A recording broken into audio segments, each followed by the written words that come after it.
เมื่อเราทั้งหลายได้ยินคำว่าแม่คำว่าพ่อหรือมารดาบิดาหรือได้เขียนคำว่ามารดาบิดาเวลาที่พวกเราทั้งหลายได้ไปสมัครหรือไปเรียนหรือไปไหนก็แล้วแต่ถ้าเกิดการให้มีเขียนได้กรอกลงในใบอะไรก็แล้วแต่ส่วนมากแล้วก็จะมีคำว่ามารดาบิดานะมาถึงตอนนี้บางท่านจะคิดว่าจะต้องทำความเข้าใจอะไรกันอีกเนาะเพราะทุกคนก็ย่อมจะรู้จักคำว่ามารดาคือแม่บิดาก็คือพ่อเป็นอย่างดีอยู่แล้วและทำไมเนี่ยต้องมาทำความเข้าใจซึ่งความจริงแล้วก็ไม่น่าจะมีปัญหาอะไรเนาะกับการที่พวกเราทั้งหลายจะได้เข้าใจในเรื่องของในความหมายของในคำของคำว่ามารดาบิดาในภาษาธรรมะในทางพระศาสนาของเราทั้งหลายใช้คำที่เกี่ยวข้องกับเรื่องของคำว่ามารดาบิดามีอยู่หลายคำนะถ้าพวกเราได้เคยเรียนเคยอ่านมาก็คงจะจำได้เนาะเช่นคำว่าชนกชนีมารดาบิดาซึ่งคำเหล่านี้มีความหมายแตกต่างกันและเป็นคำที่เราจะต้องทำความเข้าใจด้วยนะคำว่าชนกแปลว่าชายผู้ที่ให้กำเนิดผู้ชายที่ให้กำเนิดชีวิตเราเนาะชลนีหรือว่าชนนีนี่แปลว่าผู้หญิงผู้ให้กำเนิดคำสองคำนี้แม้จะได้รับการเทิดทูนในภาษาไทยเป็นคำสูงแต่มูลศัพท์เดิมอันมีความหมายทางธรรมะไม่มีอะไรดีวิเศษไปเท่าไหร่หรอกเป็นคำบอกชื่อของคนผู้เป็นพ่อเป็นคำบอกชื่อของคนที่เป็นแม่ในขั้นธรรมดาในขั้นธรรมชาติเท่านั้นไม่ถึงขั้นคือไม่ถึงชั้นคุณธรรมความหมายเพียงแต่ว่าคนผู้ถูกเรียกนั้นเป็นคนทำให้ลูกเกิดได้มีชีวิตเท่านั้นซึ่งไม่มีอะไรเป็นวิเศษที่น่าสนใจส่วนคำว่าบิดามารดาแปลว่าผู้เลี้ยงลูกคือบิดาหมายถึงชายที่ได้เลี้ยงลูกมารดาก็หมายถึงหญิงที่ได้เลี้ยงลูกคำทั้งสองคำนี้เป็นคำที่แสดงถึงคุณธรรมของคนที่เป็นพ่อของผู้ที่เป็นแม่อย่างครบถ้วนสมบูรณ์ดังนั้นเนี่ยเมื่อคำทั้งสี่มีความหมายที่แตกต่างกันเช่นนี้คำที่น่าภูมิใจที่สุดน่าจะได้แก่คำว่ามารดาหรือแม่บิดาหรือว่าพ่อมากกว่าคำอื่นใดทั้งนี้เพราะว่าธรรมะนั้นมีอยู่สองขั้นคือสภาวะธรรมกับคุณธรรมคือทั้งสองคำนี้มีความหมายที่แตกต่างกันมากสภาวะธรรมก็คือหมายถึงสิ่งที่เกิดขึ้นเองตามธรรมชาติบางทีเราก็เรียกว่าธรรมดาธรรมดาไม่ต้องมีใครมาทำมันก็เป็นของมันเองมันก็เกิดของมันอยู่อย่างนั้นความเป็นเด็กความเป็นหนุ่มความเป็นสาวความแก่ความหิวความอยากความต้องการอะไรสารพัดมากมายเหล่านั้นสิ่งเหล่านี้เนี่ยมันเกิดขึ้นเองทั้งนั้นเรียกว่าเป็นสภาวธรรมคือธรรมดาธรรมดาส่วนคำว่าคุณธรรมในท่านผู้ฟังทั้งหลายเป็นสิ่งที่ทำไว้มีจริงมีขึ้นถ้าไม่ทำก็ไม่มีธรรมะนี้เกิดจากธรรมะปฏิบัติคือเป็นการปฏิบัติลงมือทำเพื่อความเข้าใจธรรมะทั้งสองประการนี้จะเปรียบเทียบให้ดูยกตัวอย่างเช่นดินที่เป็นของมันเองหมายถึงดินที่อยู่ตามท้องไร่ท้องนาหรือใต้ถุนบ้านหรือเรือนที่เราอาศัย มันเป็นดินของมันเอง มันเป็น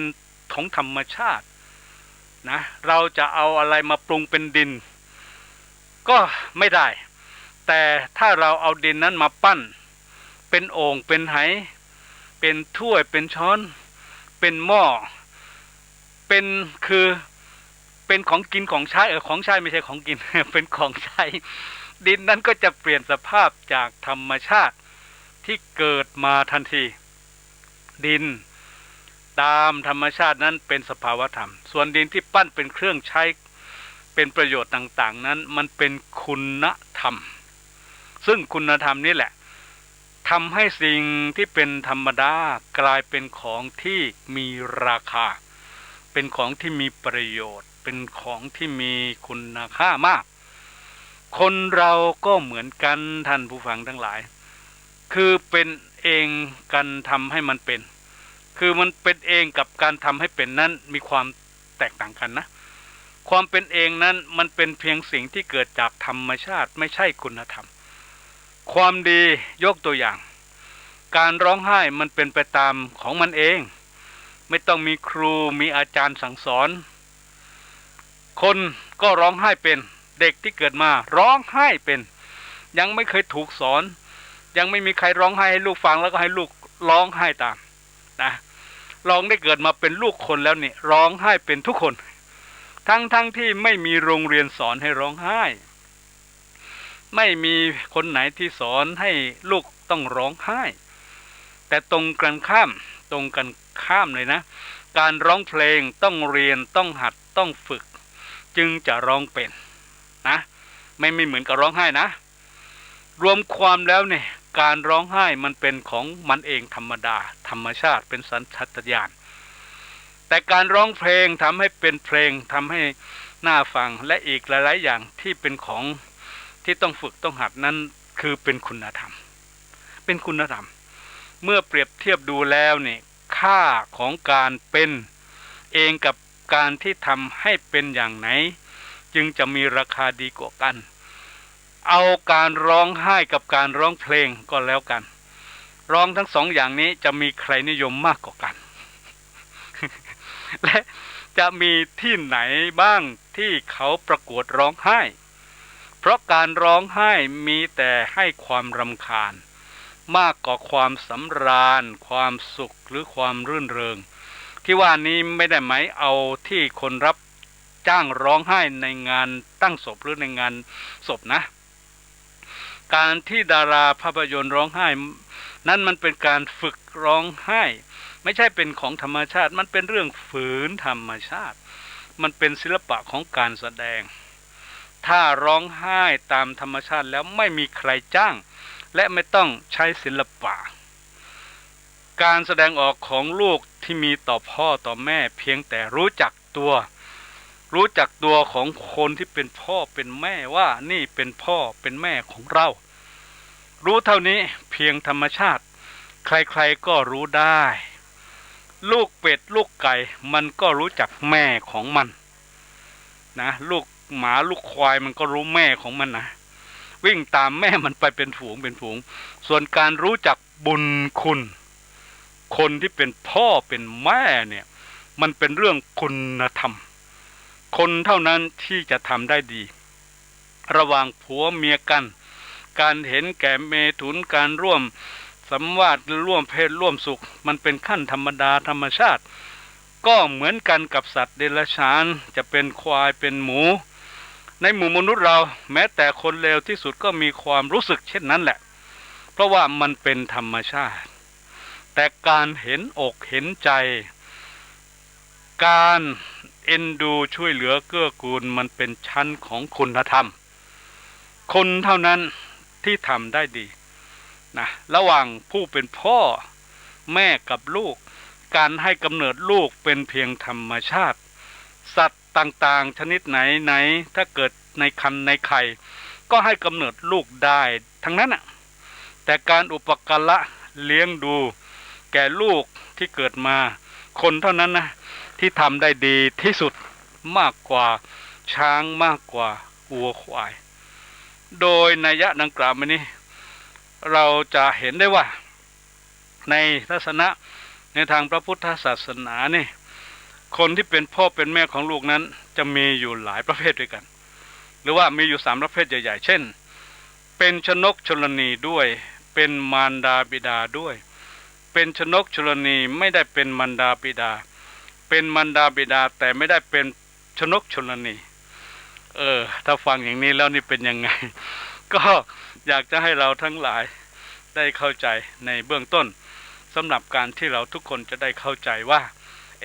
คนที่เป็นชนกชลนีด้วยเป็นมารดาบิดาด้วยนี่คือ1 2คนที่เป็นชนกชลนีแต่ไม่ได้เป็นบิดามารดา3คนที่เป็นมารดาบิดาแต่ไม่ได้เป็นชนกชลนีซึ่งพวกเราทั้งหลายที่อยู่ในที่นี่ก็น่าจะเรียกว่าได้บางคนอาจจะเป็นบางคนอาจจะอยู่ในประเภท1หรือประเภท2หรือประเภท3ก็ได้ฉะนั้นแล้วเนี่ยก็เพื่อทำให้เราทั้งหลายได้มีความรู้ความเข้าใจในเรื่องนี้ให้มากขึ้นเนาะก็อยากจะมาให้เราทั้งหลายได้แยกย่อยเพื่อจะทำให้เราได้มีความรู้ความเข้าใจในการที่ว่าถ้าเกิดว่าเป็นอย่างนี้แล้วถ้าจะมีอะไรที่จะดีหรือจะเกิดประโยชน์หรือจะเป็นประโยชน์นี่เนาะแล้วมันจะทำให้เกิดสิ่งที่ดีแก่ตัวของพวกเราไปด้วยเพื่อให้เข้าใจมากยิ่งขึ้นนะเพื่อให้เข้าใจมากยิ่งขึ้นก็ขอขยายความเพิ่มเติมอย่างนี้ว่าในสิ่งที่พวกเราทั้งหลายต้องมาทำความเข้าใจให้ดูหรือรู้ให้ดีคือว่าคำว่าแม่พ่อคือใครนะเอาที่มันง่ายที่พวกเราคุ้นเคยในการเรียกทุกวันเนาะแม่พ่อคือใครความหมายของคำว่าแม่พ่อก็คือว่าผู้ให้กำเนิดบุตรผู้ให้กำเนิดลูก2ผู้ให้เลี้ยงคือให้ชีวิตเลือดเนื้อแก่ลูก3ผู้ให้จิตวิญญาณแก่ลูก4ผู้สร้างวิญญาณให้แก่ลูก5ผู้มีจิตหวั่นไหวไปกับลูกนี่คือคนที่เป็นพ่อและเป็นแม่นะนี่คือคนที่เป็นพ่อเป็นแม่ฉะนั้นแล้วเนี่ยในตรงนี้ถ้าจะมาทำความเข้าใจต่อก็คือว่าอย่างนี้พ่อคือผู้ที่คุ้มครองป้องกันอันตรายให้แก่บุตรแม่ก็คือว่าผู้ที่ยังบุตรให้เจริญรุ่งเรืองขึ้นไปให้มีความรัก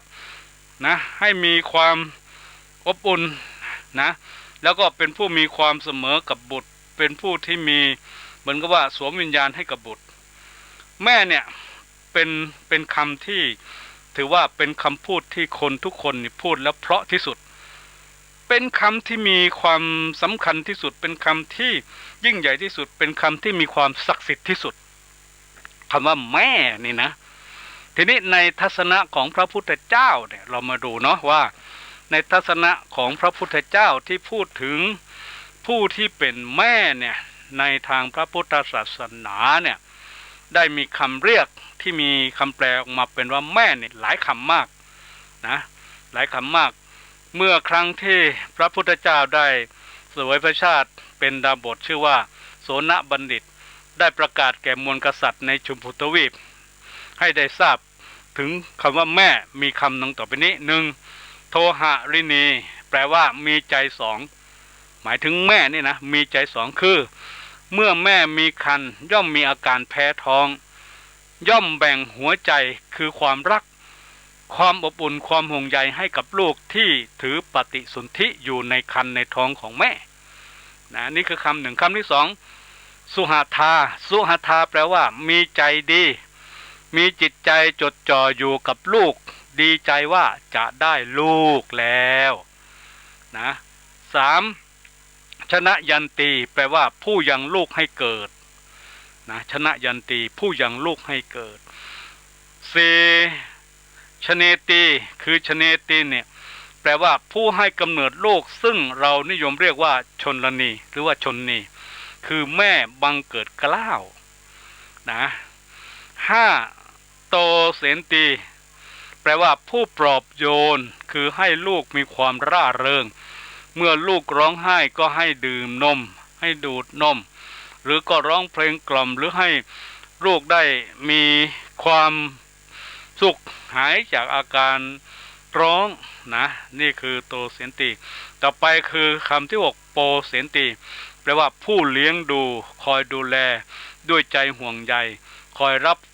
เขาเรียกว่าเป็นการคอยรับขวัญด้วยบทหรือด้วยความรักความอบอุ่นคอยชะเง้อคอยดูคอยอุ้มคอยปลอบคอยอบอุ่นคือคอยในการที่จะทำให้ลูกนั้นได้รับแต่สิ่งที่เป็นความสุขนั่นเองนี่คือแม่นะนี่คือคำว่าแม่ตามทัศนะที่อยู่ในทางพระพุทธศาสนาทีนี้สมญานามของผู้ที่เป็นพ่อเป็นแม่เนี่ยพระพุทธเจ้าทรงยกย่องผู้เป็นพ่อแม่ไว้ว่าพรหมาติมาตาปิตโรปภาจริยาติวัจเจเรอาหุเนยยาจะปุตตานังปชายะอนุกรรมปกาอันนี้คือเป็นสัญญานามแปลว่าพ่อแม่เป็นพรหมของบุตรทำไมถึงบอกว่าพ่อแม่เป็นพรหมของบุตรก็เพราะว่าพ่อแม่นี่มีพรหมวิหารสี่นะพรหมวิหารสี่คือเป็นหลักธรรมของผู้เป็นพรหมมีอะไรบ้างอ่ะหนึ่งเมตตากรุณามุทิตาและอุเบกขานี่คือคนที่เป็นพ่อเป็นแม่ก็ได้รับสายนามว่าเป็นพรหมของบุตรนะแล้วก็สองพ่อแม่เป็นครูเป็นอาจารย์คนแรกของบุตรที่ได้เรียนรู้นะที่ได้เรียนรู้ที่พ่อที่แม่ได้อบรมสั่งสอนก็ถือว่าพ่อแม่เป็นครูของพวกเราทุกคนเพราะว่าเป็นผู้ที่สอนให้เราได้มีความรู้ที่พ่อแม่สอนให้เราทุกคนเนี่ยมีอยู่หลายประการนะมีอยู่หลายประการเอาไงวะ5 วิชาพ่อแม่สอนให้เราเรียนรู้อยู่5 วิชาหนึ่งพ่อแม่สอนให้เราเป็นความคือสอนให้เรามีความรู้เรื่องของวิชาการนะเรื่องของวิชาการสองพ่อแม่สอนให้เราเรียนรู้เรื่องของวิชาชีพนะสามพ่อแม่เรียนรู้ให้เราได้รู้เรื่องของวิชาชีวิตสามพ่อแม่สอนให้เราเรียนรู้ในเรื่องของวิชาสังคมนะคือเรื่องของวิชาในการอยู่ร่วมกันกับคนอื่นกับญาติกับพี่น้องนะแล้วก็5คือพ่อแม่สอนให้เราเรียนรู้เรื่องของวิชาที่เป็นฝีมือนะเรื่องของฝีมือฉะนั้นแล้วเนี่ยนี่คือครูคนแรกที่สอนให้พวกเรานะเรียกว่าเป็นผู้ที่ให้ความรู้โดยหลักพ่อแม่เน้นมากคือให้ความอบอุ่นแก่พวกเราถึง 70% แล้วให้ความรู้แก่เราถึง 30%อุ่นมากรู้ก็พอช่วยชีวิตได้นะนั่นคือฉายานามที่2ที่3ก็คือว่าพ่อแม่เป็นบุคคลที่ควรแก่วัตถุที่ลูกนำไปบูชาก็คือว่าพ่อแม่เป็นบุคคลที่ควรบูชาบุคคลที่ควรบูชาก็คือผู้ที่มีศีลธรรมคุณธรรมผู้ที่มีคุณงามความดีผู้ที่มีบุญคุณเราต้องเป็นผู้ที่ไปบูชาด้วยอะไรการบูชานั้นบูชาด้วยวัตถุสิ่งของเรียกว่าอมิตรบูชาการบูชาด้วยการที่ไม่ใช่อมิตรสิ่งของคือการปฏิบัติบูชานะ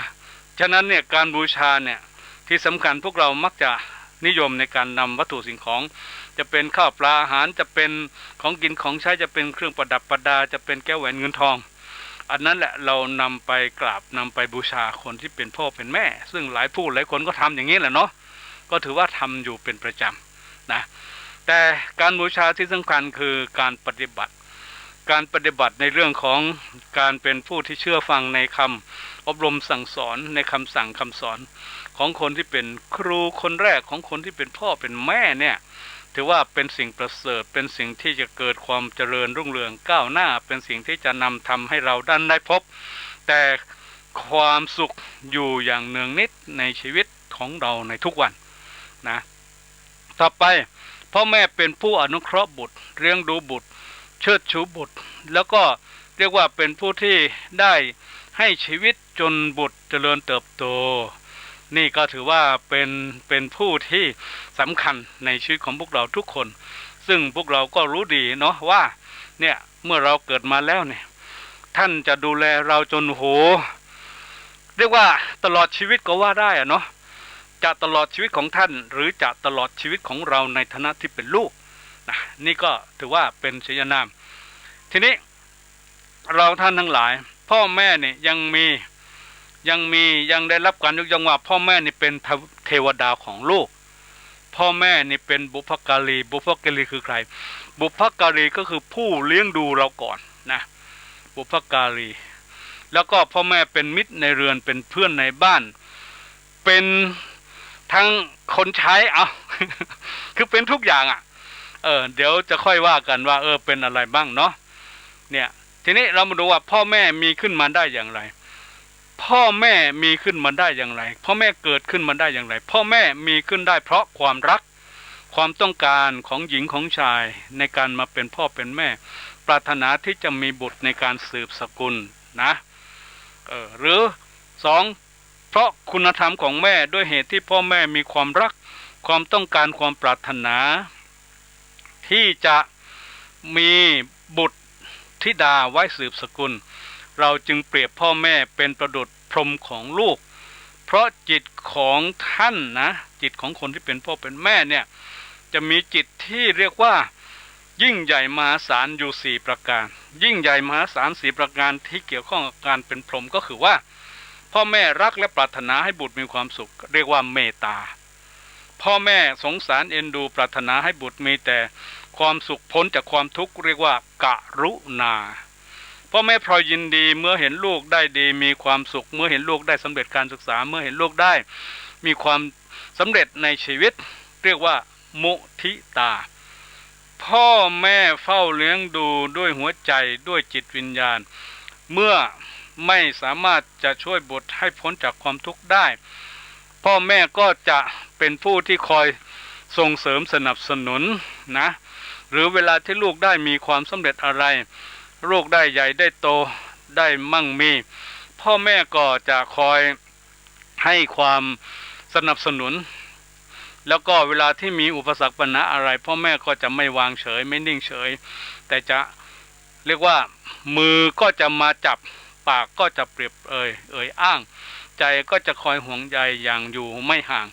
และกายก็จะสร้างก็จะทำเพื่อจะทำให้สร้างให้ไม่มีปัญหานี่คือ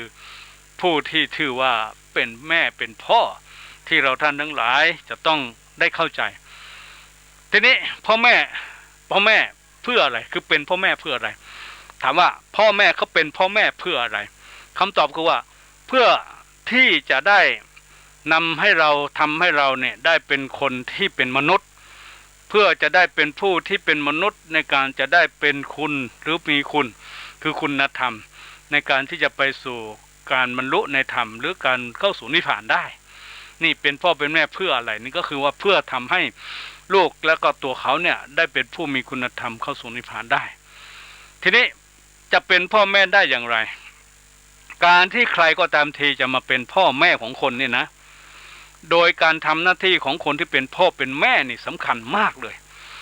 ลูกทั้งหลายพวกเราทั้งหลายลองหลับตานึกหรือไม่หลับตานึกลืมตาดูก็ได้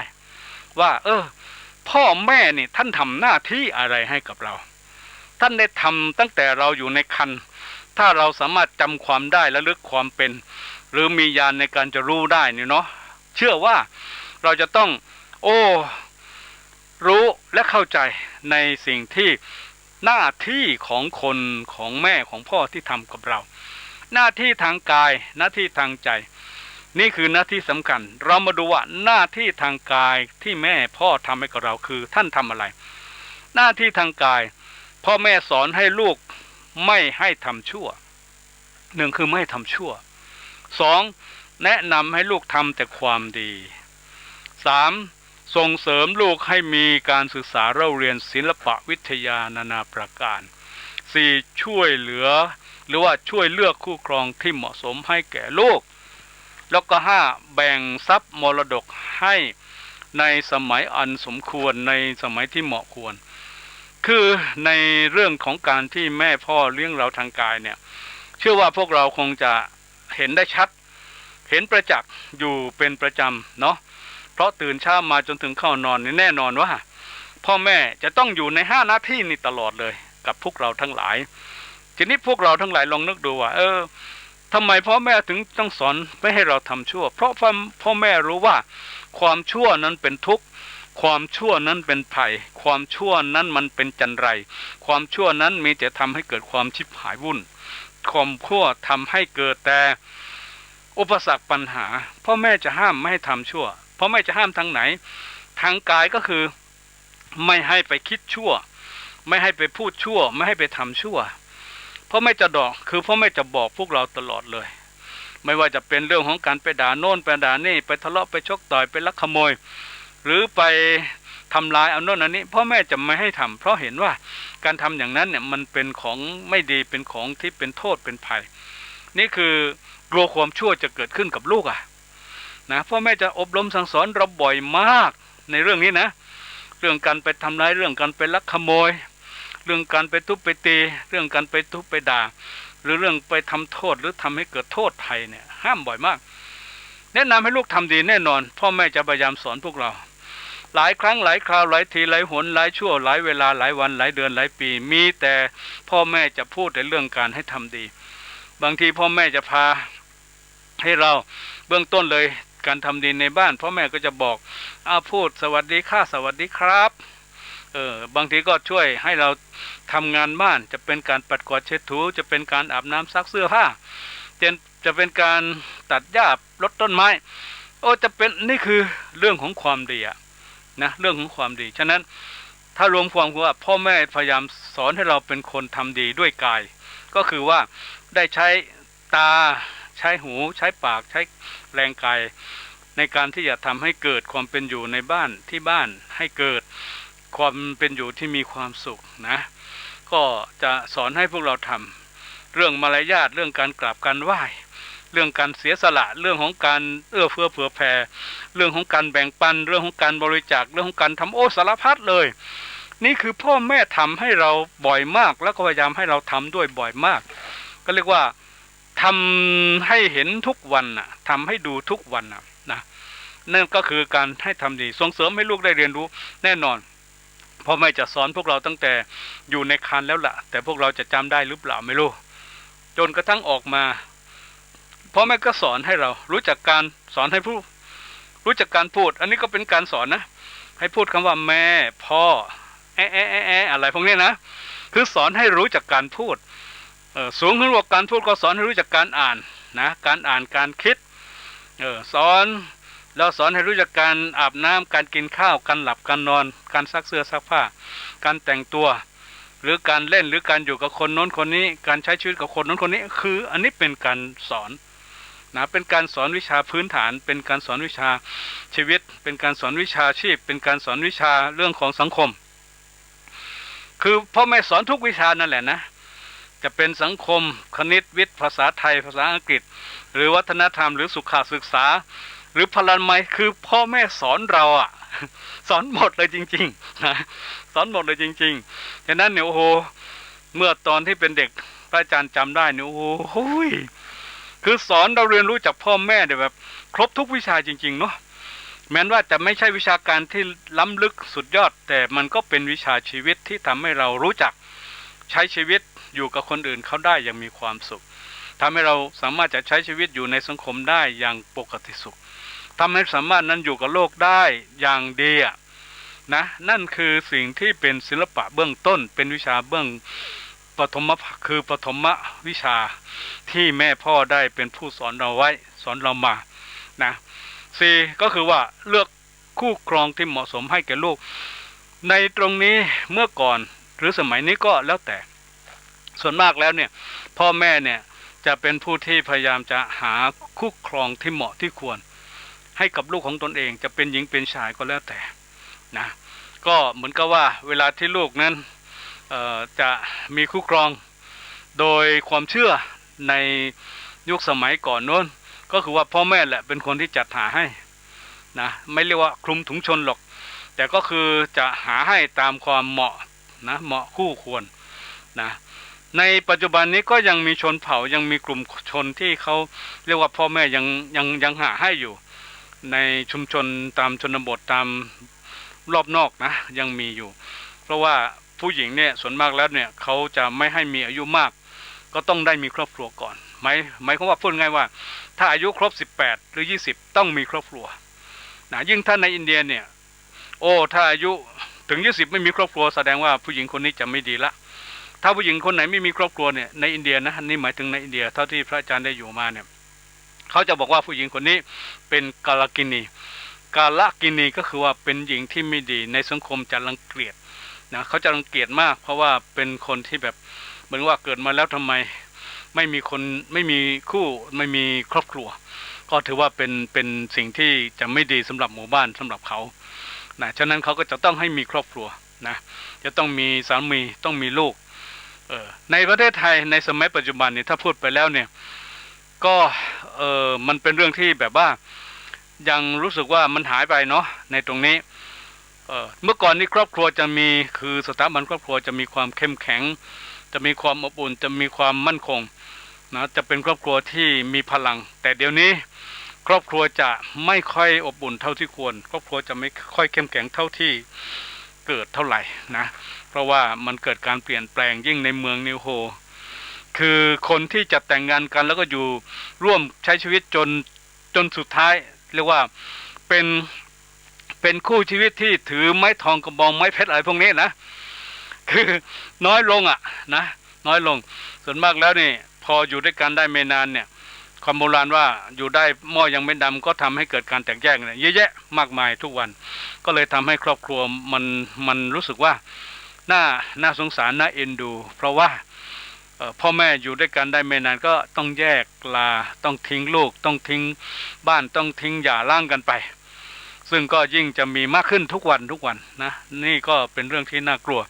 ฉะนั้นเนี่ยพวกเราทั้งหลายที่ได้เป็นลูกได้เป็นบุตรของพ่อแม่เนี่ยต้องมีสตินะต้องระลึกอยู่เสมอว่าถ้าพ่อแม่มีส่วนร่วมด้วยในการที่จะเลือกคู่ครองให้เนี่ยก็จะเป็นบุญเป็นกุศลนะจะเป็นสิ่งที่เป็นมงคลด้วยกับเราควรจะต้องทำนะพ่อแม่จะแบ่งทรัพย์มรดกให้ในสมัยอันสมควรตรงนี้ผู้เป็นพ่อเป็นแม่เนี่ยเขาจะรู้ด้วยความรู้ก็ดีด้วยการเกิดก่อนก็ดีด้วยประสบการณ์หรือด้วยอะไรก็แล้วแต่ก็เรียกว่าทรัพย์สมบัติที่พ่อแม่หามาได้ด้วยหยาดเหงื่อด้วยแรงกายแรงใจนะก็จะแบ่งให้กับลูกกับหลานไม่ว่าจะเป็นเรื่องของที่ดินไม่ว่าจะเป็นเรื่องทรัพย์สินเงินทองไม่ว่าจะเป็นเรื่องหน้าที่การงานก็จะแบ่งให้ไปนะซึ่งก็ถือว่าลูกคนไหนจะเป็นอย่างไรลูกคนไหนจะมีความรู้ความสามารถขนาดไหนพ่อแม่ก็จะแบ่งให้ไป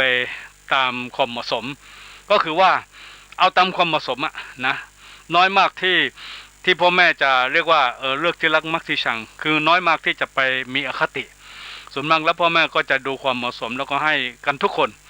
นะให้ความเสมอภาคเท่าเทียมกันทุกคนสำหรับลูกของตนที่ได้อยู่ในคันหรืออยู่ในบ้านหรือได้เป็นลูกของตัวอันนี้ก็คือหน้าที่ที่พ่อแม่ได้ทำในทางกายทีนี้หน้าที่ในส่วนของทางจิตใจก็พ่อแม่เนี่ยพยายามจะพาลูกทำดีด้วยการมีศีลธรรมเช่นพาเข้าวัดพาไหว้พระสวดมนต์พาในการทำบุญตักบาตรหรือว่าศึกษาพระธรรมของพระพุทธเจ้านะการศึกษาพระธรรมของพระพุทธเจ้าด้วยการไหว้พระสวดมนต์2ชักจูงให้ลูกนั้นได้รู้จักเรื่องของการมาปฏิบัติธรรมะหรือปฏิบัติศีลหรือปฏิบัติในการสวดในการไหว้พระ3คือชักนำให้ลูกเนี่ยรู้จักการรักษาศีลรู้จักการทำบุญ4ก็คือทำให้ลูกฝึกให้ลูกนำให้ลูกทำสมาธิภาวนาแล้วก็5ก็คือว่าถ้าเป็นผู้หญิงก็จะพาให้ไปบวชชีถ้าเป็นผู้ชายก็จะพาไปบวชพระอันนี้ก็ถือว่าเป็นเรื่องของการทำหน้าที่ทางใจของคนที่เป็นพ่อเป็นแม่ที่ทำให้เราในฐานะที่เป็นลูกนะในฐานะที่เราเป็นลูกทีนี้ผลดีของการทำหน้าที่ที่พ่อแม่ที่มีต่อเราผลดีที่เกิดขึ้นกับเราในหน้าที่ที่แม่พ่อที่ทำกับเราเนี่ยผลดีคืออะไรได้รับความปีติภาคภูมิใจคนที่เป็นลูกครอบครัวสงบร่มเย็นเป็นสุขเนื่องจากแม่พ่อเป็นผู้ที่สร้างเนื่องจากแม่พ่อเป็นผู้ที่ทำ3สังคมสงบสุขในบ้านในเรือนหรือในญาติทั้งหลาย4ประเทศชาติในแผ่นดินของตนก็จะมีคนดีก็จะได้พลเมืองที่ดี นั่นแหละเขาเรียกว่าเป็นผลอันเกิดจากการทำหน้าที่ของผู้ที่เป็นแม่และเป็นพ่อที่ทำให้เราในฐานะที่เป็นลูกนะทีนี้บุญคนของพ่อแม่นี่โอ้เป็นยังไงพระอาจารย์อยากจะให้ลูกๆทั้งหลายทุกคนเนี่ยล้วนแล้วแต่มีพ่อมีแม่เนาะพ่อแม่จะอยู่ร่วมกันหรือไม่นั้นก็นั้นอีกส่วนหนึ่งอีกเรื่องหนึ่งไปนะบุญคุณของคนที่เป็นพ่อเป็นแม่หนึ่งพ่อแม่มีบุญคุณทั้งส่วนที่เป็นคุณและในส่วนที่เป็นค่าเป็นเรื่องของนามธรรมภายในหมายถึงคุณลักษณะ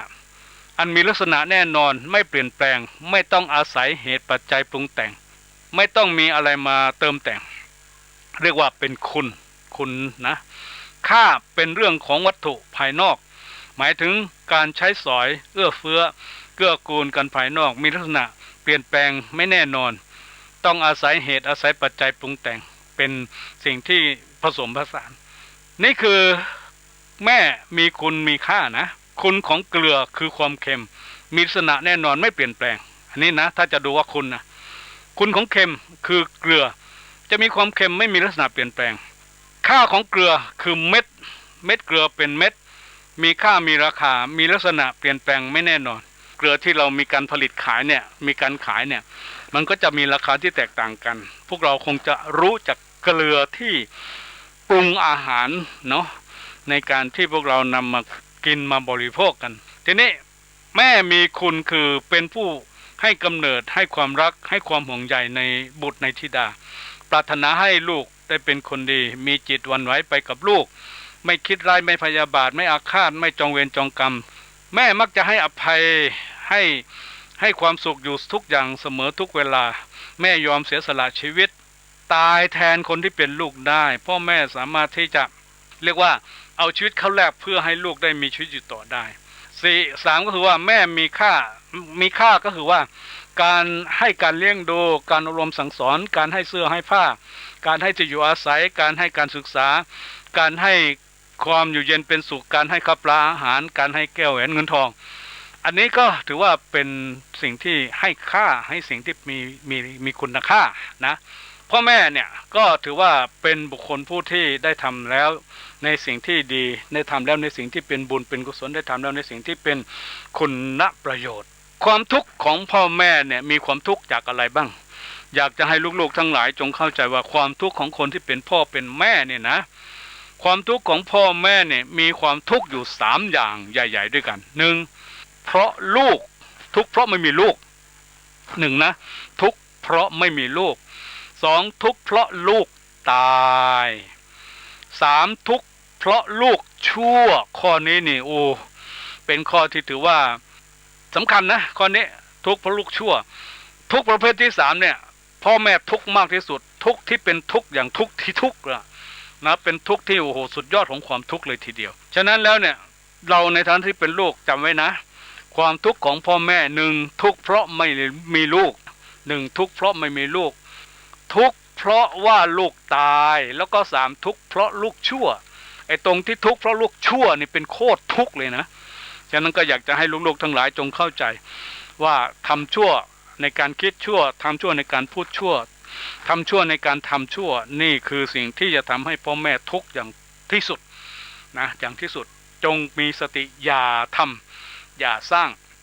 เพื่อจะทำให้ผู้ที่ให้ชีวิตกำเนิดเกิดมาท่านไม่ต้องมีความทุกข์ทีนี้บุตรคือใครเรามาทำความเข้าใจคำว่าบุตรสักหน่อยบางคนอาจจะไม่รู้ว่า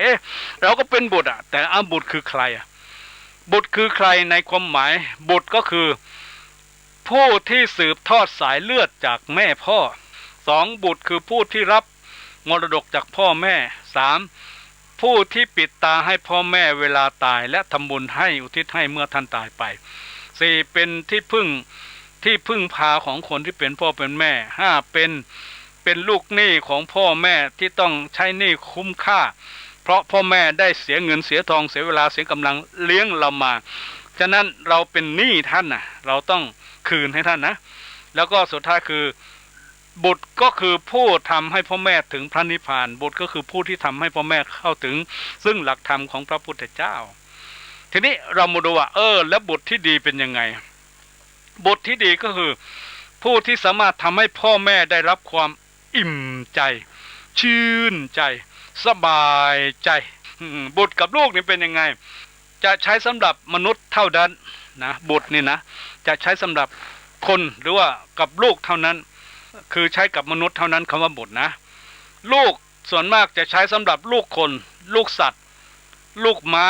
ตัวอย่างเช่นลูกคนลูกแมวลูกหมาลูกวัวลูกมะพร้าวลูกมะละกอลูกระเบิดเนี่ยเราคงไม่เคยมีใครนะอุตริไปใช้คำว่าบุตรแมวหมาบุตรมะละกอบุตรมะพร้าวบุตรระเบิดนะคงไม่มีฉะนั้นบุตรเป็นคำที่พิเศษเป็นสิ่งที่สงวนไว้สำหรับบุคคลผู้ที่เป็นมนุษย์นะท่านทั้งหลายลูกเนี่ยเรามาดูนะลูกเนี่ยได้มีกี่ประเภทมีกี่ชนิดลูกนี่ได้มีกี่อย่างนะคือในเรื่องของลูกเนี่ยถ้าในทางพระพุทธศาสนาเนี่ยในทางพระพุทธศาสนาได้แบ่งลูกเอาไว้อยู่3นะหนึ่งคืออวชาตบุตรหมายถึงบุตรที่มีคุณธรรมต่ำกว่าพ่อแม่นะสองอนุชาตบุตรบุตรที่มีคุณธรรมเสมอกับพ่อแม่สามอภิชาตบุตรบุตรที่มีคุณธรรมสูงกว่าพ่อแม่โดยมีคำว่าโยจะปุตตาน้ำมันสโวในบรรดาบุตรทั้งหลายบุตรที่เชื่อฟังเป็นบุตรที่ประเสริฐสุดบุตรที่เกิดจากอะไรบุตรเกิดจากอะไรบุตรเกิดจากร่างกายเกิดจากความรักของผู้เป็นพ่อเป็นแม่นะสองเกิดทางจิตใจคือเกิดจากความสำนึกในพระคุณของคนที่เป็นพ่อเป็นแม่ที่มีต่อต้นบุตรเนี่ยเป็นเพื่ออะไรนะพวกเราเนี่ยเป็นบุตรเป็นลูกของคนนี่เพื่ออะไรก็คือว่าเพื่อเดินทางไปสู่ความดีเพื่อเดินทางไปสู่ความเจริญเพื่อเข้าถึงซึ่งธรรมะหรือเป็นพระนิพพานหรือเป็นสิ่งประเสริฐสูงสุดในชีวิตนะตามที่พ่อแม่เดินทางไปนะตามที่พ่อแม่อบรมสั่งสอนทีนี้จะเป็นบุตรได้อย่างไรโดยการทำหน้าที่ของบุตรเนี่ยหน้าที่ของคนที่เป็นบุตรหรือเป็นลูกเนี่ยจะต้องทำหนึ่งพ่อแม่เลี้ยงเรามาแล้วเราต้องเลี้ยงท่านตอบแทนต้องเลี้ยงท่านตอบแทนบำรุงพ่อแม่ด้วยปัจจัยสี่เสื้อผ้ายาบ้าน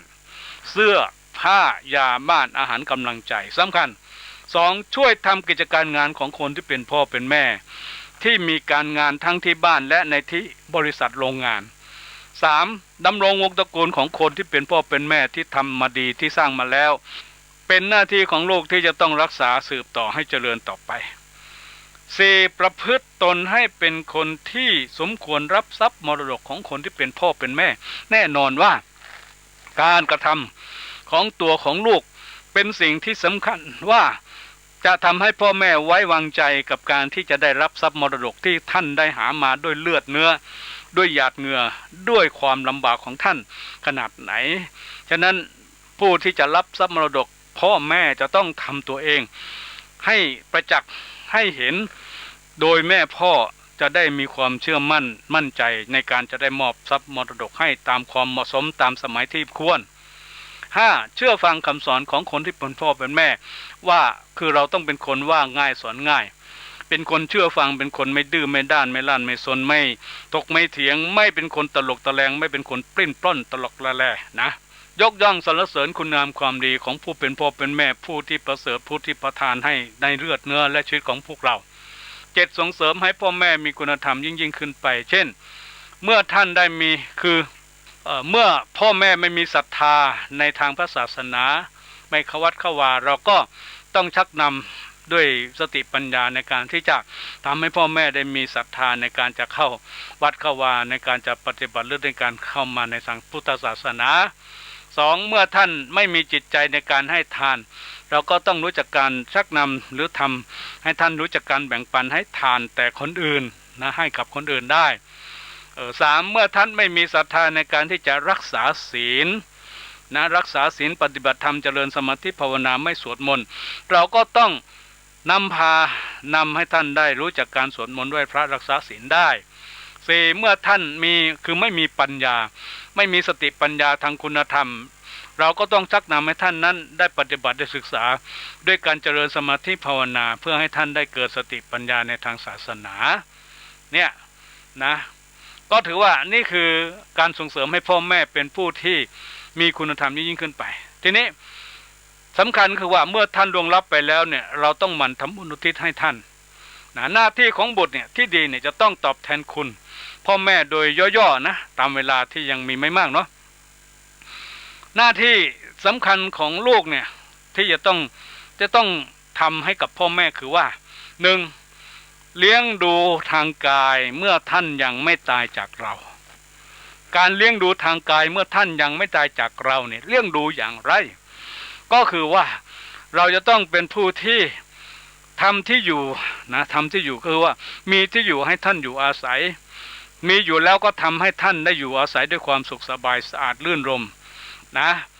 ให้ข้าวปลาอาหารเมื่อท่านจะกินจะทานเราก็ต้องปรุงอาหารทำเลี้ยงได้ยิ่งเป็นเรื่องที่จะต้องให้ความอิ่มหนำสำราญนะด้วยข้าวปลาอาหารด้วยส่วนด้วยผ้านะก็ถือว่าเป็นสิ่งสำคัญปัจจัยสี่นี่ง่ายคือเสื้อผ้ายาบ้านจำให้ง่ายและจะใช้ได้สบายเป็นสิ่งสำคัญอย่างมากมายต่อชีวิตที่เราต้องใช้ในการดำรงอยู่ประจำวันก็คือว่าเป็นสิ่งที่เราใช้ในชีวิตประจำวันเสื้อผ้ายาบ้านนะซึ่งถือว่าเป็นสิ่งสำคัญนะต่อไปก็คือว่าเลี้ยงดูทางใจการเลี้ยงดูทางใจเลี้ยงดูอย่างไรการเลี้ยงดูทางใจคือทำความดีให้ท่านยิ้มแย้มแจ่มใสตื่นเช้าให้ท่านได้ชื่นเบิกบานนะก็คือทำยังไงจะทำให้ท่านหน้าชื่นตาบานเราจะต้องทำในสิ่งที่ทำให้ท่านหน้าชื่นตาบานอย่าทำให้ท่านหน้าช้ำตาบวมนะเพราะว่าถ้าเราทำให้พ่อแม่หน้าช้ำตาบวมเรานั่นแหละคือผู้ที่เป็นบาปนะเรานั่นคือผู้ทำชั่วฉะนั้นเนี่ยการเลี้ยงดูทางใจเนี่ยจึงเป็นเรื่องที่ว่าเราจะทำความดีให้ท่านหน้าชื่นตาบานเราจะไม่ทำชั่วให้ท่านหน้าช้ำตาบวมเด็ดขาดนะแล้วมันจะดีเลี้ยงดูทางใจต่อคือว่าเราจะต้องเป็นคนที่มีความเอ็นดูด้วยการพูดด้วยการไหว้ด้วยการกล่าวด้วยการมีความรักความเมตตานะเพื่อทำให้ท่านได้มีพลังจิตพลังใจโดยเฉพาะเวลาที่ท่านเจ็บไข้ได้ป่วยเวลาที่ท่านได้สูงอายุเราต้องแบ่งเบาภาระด้วยการที่ว่าไม่เอาเรื่องนอกเข้าไปให้ท่านได้เจ็บช้ำแล้วก็ไม่ทำให้ท่านได้เจ็บใจเราจะต้องเอาเรื่องนอกที่ดีเข้าไปให้ท่านเอาเรื่องอะไรที่มันไม่ดีภายนอกอย่านำเข้าไปนะเรื่องดูทางใจคือว่าเป็นคนว่าง่ายสอนง่ายเนี่ยเป็นคนเชื่อฟังเป็นคนที่ทำให้พ่อแม่เนี่ยได้มีความสุขเวลาที่เห็นเราเวลาที่อยู่ใกล้กับเราเวลาที่เราพูดคุยด้วยกับท่านนี่แหละเป็นสิ่งที่ถือว่าเป็นหน้าที่สำคัญของเราต่อไปก็คือว่าทำให้พ่อแม่รู้ธรรมะแน่นอนว่าเรื่องของธรรมะเรื่องของหลักธรรมเรื่องของคุณธรรมศีลธรรมเป็นสิ่งสำคัญที่จะทำให้พ่อแม่นั้นนอกจากท่านจะมีความรู้ทางโลกอย่างมากมายจากประสบการณ์ชีวิตสิ่งสำคัญคือเรื่องของศีลธรรมคุณธรรมหรือธรรมะเป็นวิชาที่ท่านจะต้องได้เพิ่มพูนเติมเต็มให้กับชีวิตนะแล้วทำให้ท่านได้เข้าถึงจึงจะทำให้ท่านได้มีบรมสุขและมีความสุขที่เป็นบรมสุขของชีวิตของท่านเลยทำตัวเองให้เป็นบุตรที่เป็นหมายว่าคือทำตัวเองให้เป็นเจดีย์เป็นอนุสาวรีย์ที่ดีของพ่อของแม่แน่นอนเราจะต้องเป็นคนดีทางกายด้วยกายทำดีช่วยงานแบ่งเบาและรู้จักการอดทนมีความรู้สึกขยันหมั่นเพียรทางวาจาก็ว่าพูดไพเราะเหาะโสดพูดแล้วทำให้แม่พ่อชื่นกายสบายใจทางใจก็คือว่าเราต้องเป็นคนที่มีศีลธรรมคุณธรรมพยายามอดทนอดกลั้นไม่พูดไม่กระทำหรือไม่คิดในสิ่งที่เป็นความไม่ดีที่จะทำความทุกข์ความโทษหรือเป็นโทษเป็นภัยให้กับแม่กับพ่อเท่านี้เราจะเป็นอนุสาวรีย์ที่ดีของคนที่เป็นแม่เป็นพ่อที่เราทั้งหลายได้มีอยู่นะทีนี้ผลดีของการทำหน้าที่เป็นบุตรที่ดีคือว่าทำให้พ่อแม่สบายจิตสบายใจ2ทำให้การยกย่องสรรเสริญจากผู้คนทั้งหลาย3เป็นที่รักใคร่ของคนทั่วไป4ก็เรียกว่าใครๆก็จะนิยมในการคบค้าสมาคมและ5เป็นผู้ที่มีความเจริญรุ่งเรืองเป็นมงคลในชีวิตอย่างที่สุดในขณะที่เรายังไม่ตายนี่เป็นสิ่งที่ประเสริฐอยากให้ทุกคนได้เกิดอยากให้ผู้คนได้มีด้วยการทำตัวเองให้เป็นคนดีของแม่ของพ่อนี่นะโทษที่ไม่สามารถเป็นบุตรที่ดีเอาตรงนี้โทษที่ไม่สามารถเป็นบุตรที่ดีคือว่าทำให้พ่อแม่เดือดร้อนใจ2ทำให้ติเตียน ผู้คนทั้งหลายจะติเตียน3เป็นที่เกลียดชังของคนทั่วไป4ใครๆก็ไม่อยากคบค้าสมาคมและ5เป็นคนที่ไม่มีความเจริญไม่มีความรุ่งเรืองในชีวิตนี่เป็นสิ่งที่ประเสริฐฉะนั้นแล้วเนี่ยถ้าจะกล่าวเนาะก็คือว่าอย่างนี้การเป็นลูกเนี่ยนะถ้าเราจะเอาเข้าใจง่ายๆคนโบราณได้ให้เราได้จดจำว่าเราจะเป็นลูกประเภทไหนใน5ประเภทต่อไปนี้1คือลูกอะไร1คือลูกลากนะ1คือลูกลาก2คือลูกที่ถือว่าเราท่านทั้งหลายคงจะได้เคยได้ยินได้ฟังมันเนาะกับคนที่ลูกคือคนโบราณเนี่ยท่านฝากไว้ให้คิดนะว่า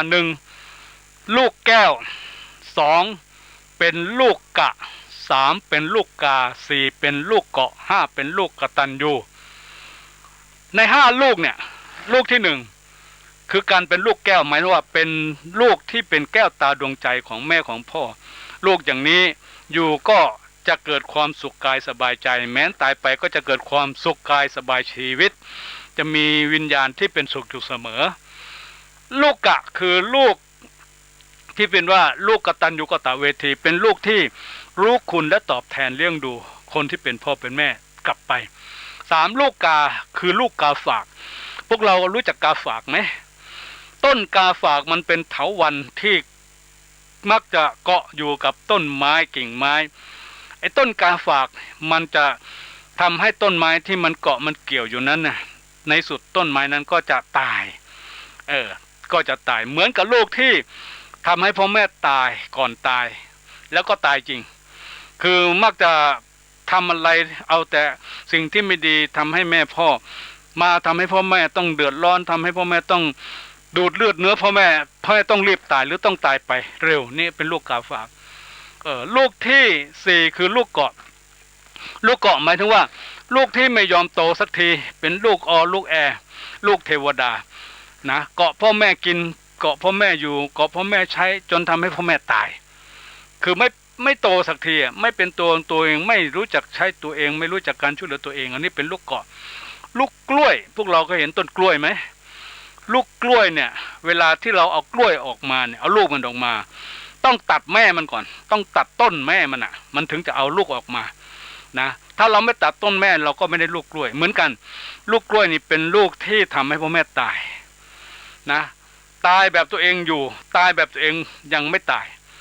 นี่คือพ่อแม่ตายเพราะลูกกล้วยฉะนั้นอยู่ที่ว่าเราจะเป็นลูกประเภทไหนใน5อย่างในทางพระพุทธศาสนาถือว่าลูกแก้วดีลูกกตัญญูกตเวทีดี2ลูกนี้เป็นลูกที่ดีควรจะต้องฝึกต้องสร้างต้องหัดส่วนลูกกาลูกเกาะและลูกกล้วยเป็นลูกที่ไม่ดีฉะนั้นเนี่ยอยากจะให้ผู้ที่เป็นลูกทั้งหลายเนี่ยจริงๆถ้าพูดเรื่องลูกเรื่องพ่อเรื่องแม่เป็นเรื่องใหญ่เป็นเรื่องที่ต้องใช้เวลาเป็นเรื่องที่ต้องใช้สิ่งหลายๆอย่างเนาะเพราะมันเป็นเรื่องที่โอ้โหมันใกล้ตัวเราแล้วก็ทำให้เรานี่แบบมันพูดแล้วมันกินใจมากมันวิเศษมากนะทีนี้ถ้าจะสรุปให้ง่ายๆเข้าใจเพื่อจะทำให้เราทั้งหลายได้เข้าใจเนาะว่าพ่อแม่เนี่ยเป็นอะไรพ่อแม่เป็นอะไรให้กับเรานะและพ่อแม่สำคัญอย่างไรกับเราก็คือว่างี้ถ้าเราทั้งหลายได้เป็นผู้ที่มีเหมือนกับว่าคือได้จดจำในสิ่งที่เราได้รับจากแม่ที่พ่ออยู่กับเราเนาะคือเขาบอกว่าคำว่าแม่คำนี้นี่มีความหมายมีพระคุณมากมายหลายสถานแม่เป็นได้หลายสิ่งหลายประการเป็นธนาคารเป็นพระพรหมเป็นล่มไทรเป็นผู้ให้กำเนิดเกิดลูกรักเป็นผู้ให้ที่พักพิงอาศัยเป็นผู้ให้ความการุณอุ่นกายใจเป็นผู้ให้อะไรไม่รามือลูกเจ็บไข้แม่ก็ให้การรักษาลูกโตมาแม่ก็ส่งเรียนหนังสือลูกต้องการตำราแม่หาซื้อลูกปรึกษาหารือแม่อะไรแม่ยินดีลูกคนใดกระทำกรรมแก่แม่สุดเลวแท้ชั่วช้า สิ้นราศีลูกด่าแม่ตีแม่ลูกกาลีลูกไม่ดีนำมันดาทำมันดาให้น้ำตารินน้ำตาแม่ลินไหลเมื่อลูกร้ายน้ำตาแม่เป็นสายเมื่อลูกหมิ่นน้ำตาแม่หลั่งลงรถผืนดินเมื่อได้ยินลูกเสเพลเนรคุณอยากจะฝากลูกทั้งหลายทุกคนว่า